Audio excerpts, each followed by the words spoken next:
I support the Black Lives Matter in the USA, the struggling against the shooting, the extrajudicial murder of black people on the street. I absolutely support that spiritually, politically, and in every way I can.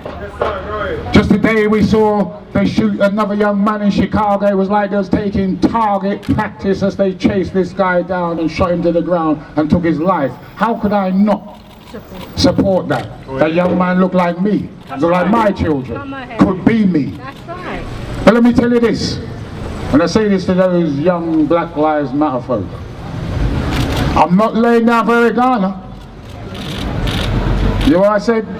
I ain't gonna lay down for Eric Garner when I can stand up for Jermaine Baker, when I can stand up for Mark Duggan, when I can stand up for Cynthia Jarrett, when I can stand up for Roger Sylvester, and when I can stand up for Joy Gardner. And I don't want to fool anyone. If you think I just know about the people who died in Tottenham, then I can tell you I would stand up for Smiley culture.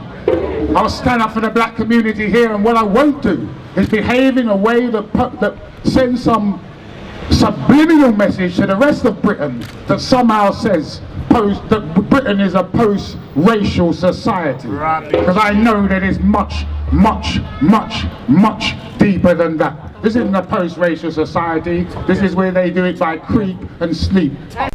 On the 6th of August, 2 separate events took place in London to honour the lives of black men and women lost to police action and to protest racism in the UK and abroad. Groups marched to Southwark and Tottenham Police Station on the 5th anniversary of Mark Duggan's death. I shouldn't have to validate why my lives matter no more. I shouldn't have to validate like why my life matters as my white neighbour. To see the lion got hunted, or Harambe the gorilla got hunted, and people will show general sympathy towards this. But a black man, a black woman, or a black child, it's like, well, if he didn't resist arrest, he'd still be alive. If he didn't try to run, he'd still be alive. And it's like, no, if he wasn't hunted for the colour of the skin, maybe he'd still be alive. Got a really unrepresentative group of people who are in power in the UK. So I think it's very hard for all voices to be heard with our current system. Some people say all lives matter, like they do of course, but right now black lives are being the ones that are targeted a lot. And that's the only, we're not saying all lives don't matter, of course they matter, everyone's human, but it's just that why are black people getting, why are black lives getting more targeted than any other race? There was no shortage of critique against media reporting, which members from the Jermaine Baker family believed to be biased. Protesters expressed hopes for Theresa May to fulfil her promises to stamp out prejudice in stop and search operations, and some expressed their concerns over a divided black community. But remember Cynthia Jarrett, killed October 1985. In an inquest they decided that she died, it was accidental death, not natural causes. May 1993, Joy Gardner. For overstaying, they went into a house and in front of their son, they wrote 14 feet of masking tape around her face, around her nose. No justice, no peace. No justice, no justice.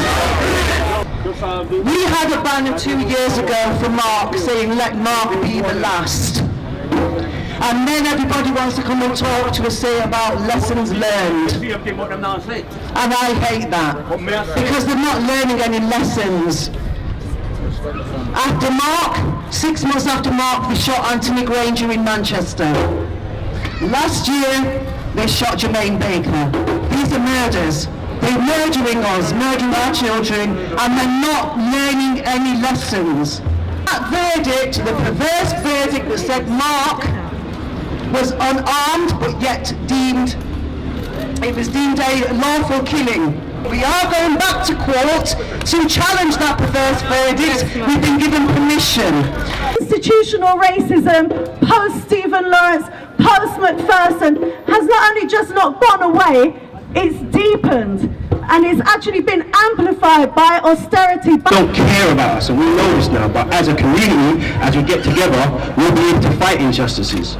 You're going to be killing us every day and then talking about flipping what's happening overseas that don't make sense to us. What makes sense to us today is that we're dying. People like me are dying for nothing. Dying for things they should be in prison for. It doesn't make sense. But the biggest thing I'd like to say while I'm in front of you media people is you should be ashamed of yourself. I don't care if it's your job. You don't lies you are ruining. It's lies that you keep on spreading. Yeah? I hope you lot can sleep at night. As the list of Black lives lost in similar circumstances continues to grow, so does the Black Lives Matter movement. Although not clear in its aims other than to raise awareness, Black Lives Matter is infiltrating the mainstream media and continues to encourage discussions on anti-Black racism in the Western world.